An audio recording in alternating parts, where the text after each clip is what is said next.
Bharatiya Janata party అంటే ఏంటో, Bharatiya Janata party సిద్ధాంతం ఏంటో, భారతీయ జనతా పార్టీ నాయకత్వం ఏంటో, భారతీయ జనతా పార్టీ దృష్టిలో భారతదేశం ఏ రకంగా ముందుకెండాలో ప్రపంచ ప్రజలకు తెలిసే విధంగా ఈరోజు మన నాయకత్వం పనిచేస్తూ ఉంది. ఈరోజు పాకిస్తాన్ ఆడింది ఆటగా, పాడింది పాటగా ఈ దేశంలో అన్ని ప్రాంతాలలో, అన్ని పట్టణాలలో కూడా తమ ఐఎస్ఐ ఏజెంట్ల ద్వారా దేశాన్ని ఏ రకంగా అతలాకుతలం చేసేదో మనకు తెలుసు.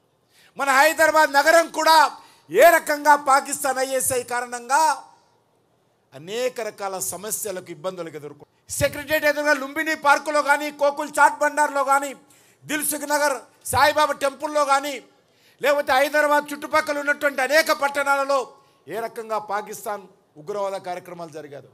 కానీ ఈరోజు నరేంద్ర మోడీ గారి నాయకత్వంలో ఏ రకమైనటువంటి మార్పు వచ్చిందో మనకు తెలుసు. సర్జికల్ స్ట్రైక్ కావచ్చు, రెండోసారి జరిగితే పుల్వామాలో అది ఎయిర్ స్ట్రైక్ కావచ్చు, మూడోసారి పహల్గామ్లో జరిగితే ఆపరేషన్ సింధూర్ తో ఇక్కడ ఉన్నది భారతీయ జనతా పార్టీ ప్రభుత్వం బిడ్డ, ఇక్కడ ఉన్నది నరేంద్ర మోడీ గారు.